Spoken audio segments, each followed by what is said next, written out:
ଗାଈ ପଲ ଯାଉଛନ୍ତି ଜଙ୍ଗଲ ଭିତରକୁ, ଇଏ ଚରଉଛି।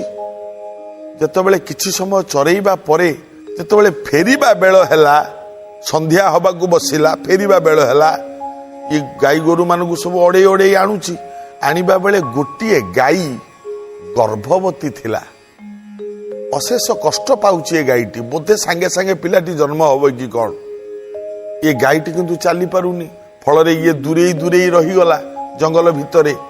ଇଏ ଗାଈ ଧରିକି ପଳେଇ ଆସିଲା। ଏ ଗାଈଟି ଜଙ୍ଗଲ ଭିତରେ ରହିଗଲା। ଯଦି ରହିଗଲା, ଏ ଗାଈଟି କଷ୍ଟ କରିକି ଇଆଡେ ସିଆଡେ ବୁଲୁଛି। ବୁଲିଲା ବେଳକୁ ଦେଖିଲା ଗୋଟିଏ ଗଛ ମୂଳେ ଗୋଟିଏ ସିଂହୀ, ମାନେ ସିଂହର ସ୍ତ୍ରୀ ସିଂହୀ, ଇଏ ଶୋଇଛି। ଇଏ ମଧ୍ୟ ଉଠି ପାରୁନି, କାରଣ ଏ ସିଂହୀଟା ମଧ୍ୟ ଗର୍ଭବତୀ ଅଛି। ହଁ, ଏ ଗାଈଟି ଯେତେବେଳେ ତା ପାଖକୁ ଗଲା, ଏ ସିଂହୀ ତା ମୁହଁକୁ ଟିକେ ଚାଟିଦେଲା। ଗାଈ ମଧ୍ୟ ସିଂହୀର ମୁହଁକୁ ଟିକେ ଚାଟିଦେଲା। ଉଭୟ କଥା ହେଲେ, ତୁ ଗର୍ଭବତୀ, ମୁଁ ବି ଗର୍ଭବତୀ। ତୋ ଗର୍ଭରୁ ଛୁଆଟିଏ ହବ, ମୋ ଗର୍ଭରୁ ବି ଛୁଆଟିଏ ହବ। ତେଣୁ ଆମେ କେହି କାହାରି ଶତ୍ରୁ ନୁହଁ। ଏ ଗାଈ ଏବଂ ଏ ସିଂହୀ ଦୁଇଟି ଯାକ ସେଇ ଦିନଠୁ ମିତ୍ର ହେଲେ। ଆଜ୍ଞା ଦେଖନ୍ତୁ, ଏ ମିତ୍ରତାର ପରାକାଷ୍ଠା ଏତେ ଭଲ ହେଇଗଲା, ଫଳରେ ଗାଈ ଗର୍ଭରୁ ଗୋଟିଏ ପୁଅ ଜନ୍ମ ହେଲା ଏବଂ ଏ ସିଂହୀ ଗର୍ଭରୁ ଗୋଟିଏ ପୁଅ ମଧ୍ୟ ଜନ୍ମ ହେଲା। ଆ ପୁଅଟି ହେଲା ଷଣ୍ଢ, ତା ପୁଅଟି ହେଲା ସିଂହ। ଏ କୁନି କୁନି ଛୁଆ। ଷଣ୍ଢଟିଏ ଇଏ ହେଲା, ତାର ସିଂହଟିଏ ହେଲା। କଣ ଆଜ୍ଞା, ଏ ଦୁଇ ଜଣ ଯାକ ପୁଣି ମିତ୍ର ହେବେ। ଇଏ ତ ସିଂହୀ, ଇଏ ତ ଗାଈ। ଗାଈ ସିଂହୀ ତ କୁଆଡେ ନାଇଁ କୁଆଡେ ଚାଲିଯିବେ। ଏ ଯୋଉ ଛୁଆ ଯୋଡିକ ରହିବେ, ଏମାନେ କଣ କରିବେ? ଆଙ୍କରି କଥା ଅତି ସୁନ୍ଦର କଥା, ମନ ଦେଇକି ଶୁଣିବେ। ପ୍ରିୟ ଭକ୍ତ ବନ୍ଧୁ, ପ୍ରିୟ ଦର୍ଶକ ବନ୍ଧୁ, ଗାଈର ପିଲାଟିଏ ଜନ୍ମ ହେଲା, ପୁଅଟିଏ ବା ବାଛୁରୀଟିଏ, ଅଣ୍ଡିରଟିଏ। ଏବଂ ସିଂହୀର ଯୋଉ ପୁଅଟି ଜନ୍ମ ହେଲା, ସିଏ ବି ପୁଅଟିଏ। ଜନ୍ମ ହେଲା ପରେ କିଛି ଦିନ ଏମାନେ ଏକାଠି ରହିଲେ। ଏକାଠି ରହିବା ଭିତରେ ଦି ପୁଅଙ୍କ ଭିତରେ ମଧ୍ୟ ବନ୍ଧୁତା ହେଲା। କା ଭିତରେ? ସିଂହ ଆଉ ବାଛୁରୀ, ଏଇ ଯୋଉ ଷଣ୍ଢ, ସିଂହ ଷଣ୍ଢ ଭିତରେ ବନ୍ଧୁତା ଆସ୍ତେ ଆସ୍ତେ ହେଲା। ଏ ଗାଈ ଆଉ ଏ ସିଂହୀ, ଏ ଦୁଇ ଜଣ କିଛି ଦିନ ପରେ ଯେତେବେଳେ ଛୁଆମାନେ କ୍ଷୀର ଛାଡ଼ିଗଲେ, ସେମାନେ ଚିନ୍ତା କଲେ ଆମେ ସ୍ୱାଧୀନରେ ରହିବା, ଆମେ କାହିଁକି ମା ମାନଙ୍କ ଉପରେ ବୋଝ ହବା। ତେଣୁ ମା ମାନଙ୍କୁ ଛାଡ଼ି ଏ ଦି ଜଣ ଆଉ ଟିକେ ଦୂର ଜଙ୍ଗଲକୁ ଚାଲିଗଲେ। ଅଭେଦ ପ୍ରୀତି ଉଭୟଙ୍କ ଭିତରେ, ଷଣ୍ଢ ଆଉ ସିଂହ ଆ ଭିତରେ। ଆଜ୍ଞା ଖାଦ୍ୟ ଖାଦକ, କିନ୍ତୁ ଅଭେଦ ପ୍ରୀତି, ଅଭେଦ। ସିଂହଟି ମଧ୍ୟ ହୃଷ୍ଟପୃଷ୍ଟ ହଉଥାଏ, ଷଣ୍ଢଟି ମଧ୍ୟ ହୃଷ୍ଟପୃଷ୍ଟ ହଉଥାଏ। ଷଣ୍ଢ ତା ସିଂହ, ମୁନିଆ ସିଂହ ଷଣ୍ଢର ବାହାରି ପଡୁଥାଏ। ଜଙ୍ଗଲର ପଶୁମାନେ ଦେଖି ଆଶ୍ଚର୍ଯ୍ୟ ହୁଅନ୍ତି, ଆରେ ଦେଖରେ। ଆଉ ଭୟରେ ମଧ୍ୟ ଆଉ ଯୋଉମାନେ ରହିଲେ, ବାଘ ଆଉ ଯେତିକି ଜନ୍ତୁ ରହିଲେ, ଯୋଉମାନେ କି ଷଣ୍ଢକୁ ମାରିକି ଖାଇବା କଥା, ସେମାନେ ଭୟରେ ଷଣ୍ଢ ପାଖକୁ କେହି ଆସନ୍ତିନି। କାହିଁକିନା ତାକୁ ପା ଗୋଡେ ଗୋଡେ ସିଂହ ଜଗିଛି, ତା ପାଖକୁ ଯିବ କିଏ? ଉଭୟ ଶାନ୍ତିରେ ରହନ୍ତି। ଆଜ୍ଞା ସେଇ ଜଙ୍ଗଲର ଗୋଟିଏ ପିଲା, ଇଏ କଣ କରେ ନା, ଜଙ୍ଗଲର କିଛି ଫଳ ମୂଳ, ଚେର, ଫୁଲ ଏସବୁ ସଂଗ୍ରହ କରିକି ରାଜାଙ୍କ ପାଖକୁ ନିଏ। ମାସେ ଦି ମାସକେ ଥରେ ରାଜାଙ୍କ ପାଖକୁ ଯାଏ, ରାଜାଙ୍କୁ ସେ ଫଳମୂଳ ଦିଏ। ରାଜା ତା ବଦଳରେ କିଛି ପଇସା ପତ୍ର ଦିଅନ୍ତି। ଜଙ୍ଗଲଜାତ ଜିନିଷ କିଛି ରାଜା ପାଆନ୍ତି, ନେଇକି ରାଜାଙ୍କୁ ଦେଇକି ଆସେ। ସେଥର ଏ ପିଲାଟି ଯେତେବେଳେ ଗାଈ ଜଙ୍ଗଲ ପିଲାଟି ଯେତେବେଳେ ଗଲା ରାଜାଙ୍କ ପାଖକୁ, ଫଳମୂଳ ଯାହା ଚେର ଯାହା ଆଣିଥିଲା ସବୁ ଦେଲା। ରାଜା ତାକୁ ପଇସା ଦେଲେ। ପଇସା ଦେଇ ସାରିକି ପଚାରିଲେ ରାଜା, କଣଲେ ପିଲା, ଆଉ ତମ ଜଙ୍ଗଲର ଖବର କଣ? ପିଲାଟି କହିଲା, ନାଇଁ ଆଜ୍ଞା ସବୁ ଭଲ ଭଲ ଯେ, କିନ୍ତୁ ଏବେ ଆମ ଜଙ୍ଗଲରେ ଗୋଟେ ଆଶ୍ଚର୍ଯ୍ୟ ଜିନିଷ ଘଟୁଛି। ରାଜା କହିଲେ, କଣ? ନା ଜଙ୍ଗଲରେ ସିଂହ ଆଉ ଷଣ୍ଢ ଏ ଦି ଜଣ ସାଙ୍ଗ ହେଇକି ବୁଲୁଛନ୍ତି, ସାଙ୍ଗ ହେଇକି ଖାଉଛନ୍ତି, ସାଙ୍ଗ ହେଇକି ଶୋଉଛନ୍ତି, ସାଙ୍ଗ ହେଇକି ଗାଧଉଛନ୍ତି। କେତେବେଳେ ବି ପାଖ କେହି କାହାରି ଛାଡୁନାହାନ୍ତି। ଏଇଟା ମୁଁ ଦେଖିନି, ଆମ ସମସ୍ତେ ଦେଖୁଛୁ, ଆମେ ସମସ୍ତେ ଜାଣୁଛୁ।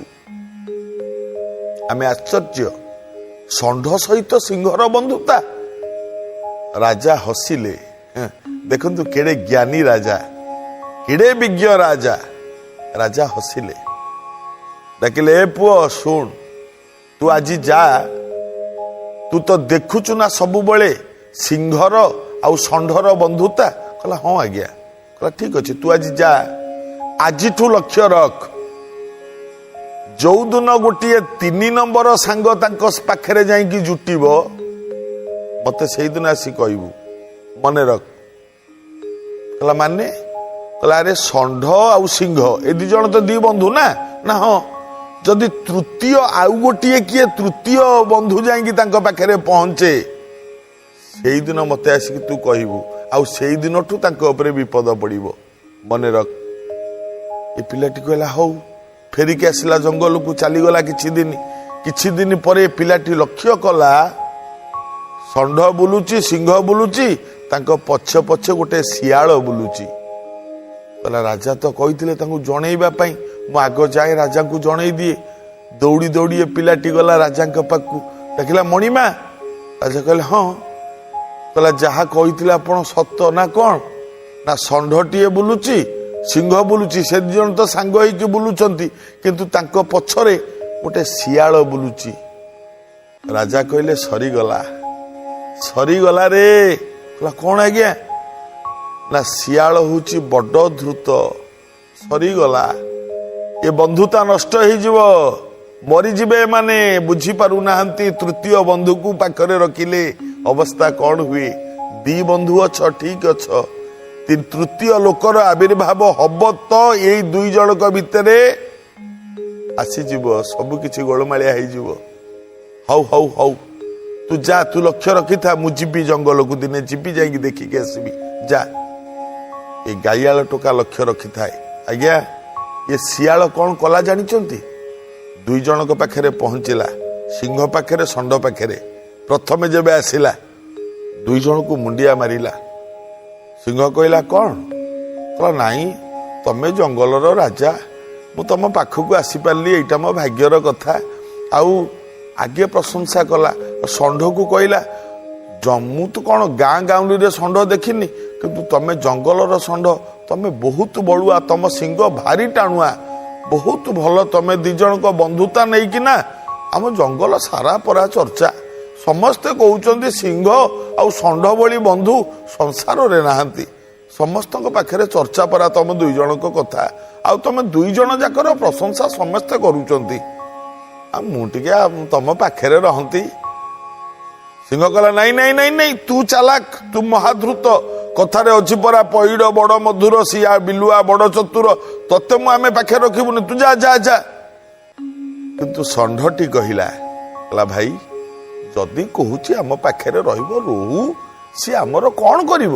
ଆମର ଯଦି ମନୋଭାବ ଠିକ ଥବ ସିଏ କଣ କରିବ ଆମର, ସିଏ ରହୁ।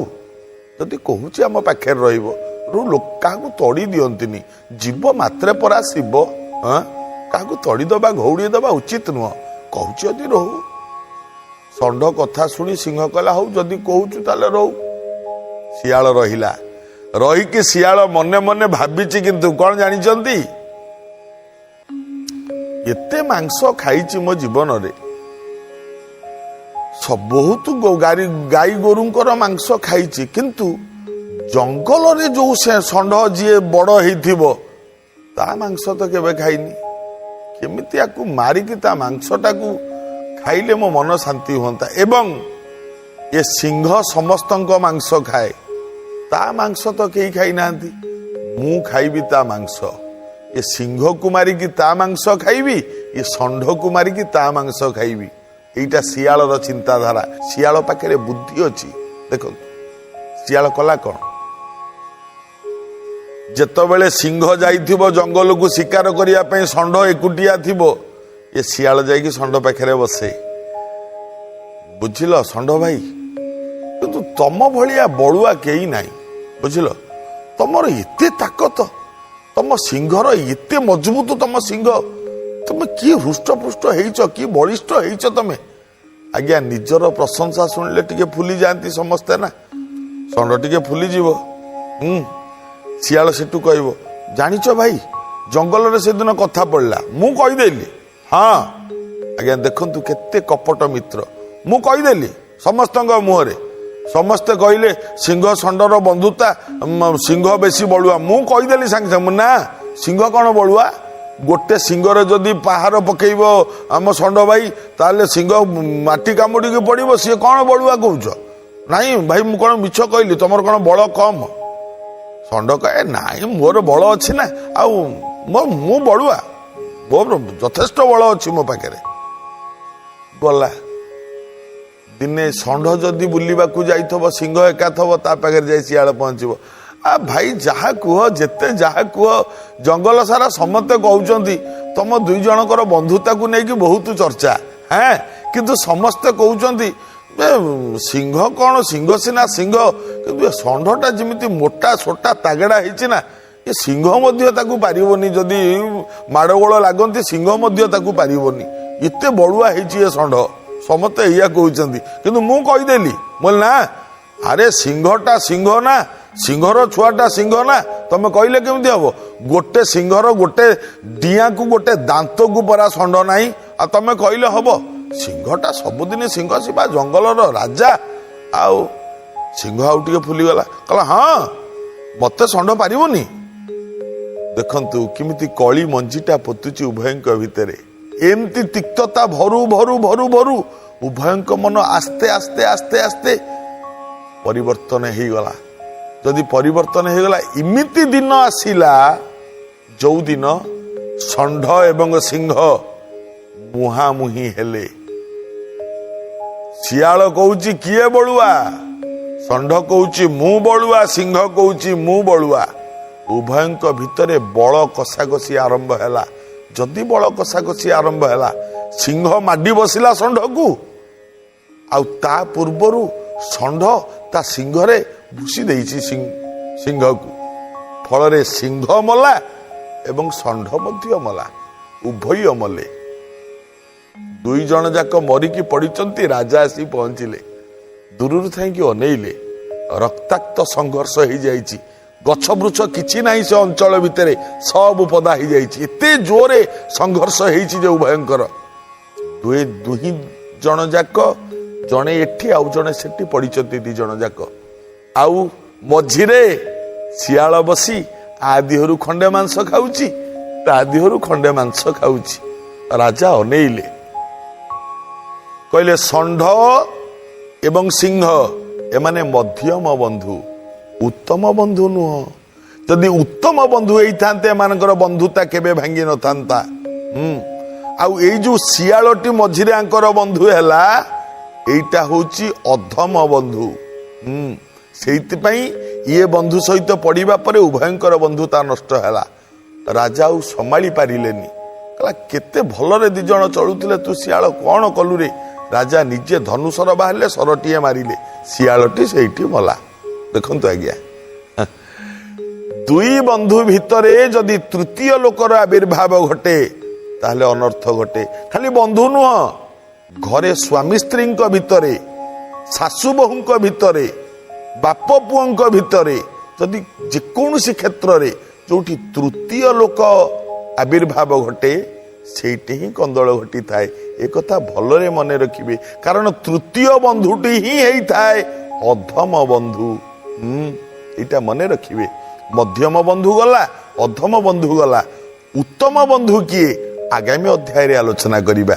ଆଜି ତ ସମୟ ହେଇଯାଇଛି, ଏବେ ଆଜିର ଅନୁଚିନ୍ତା।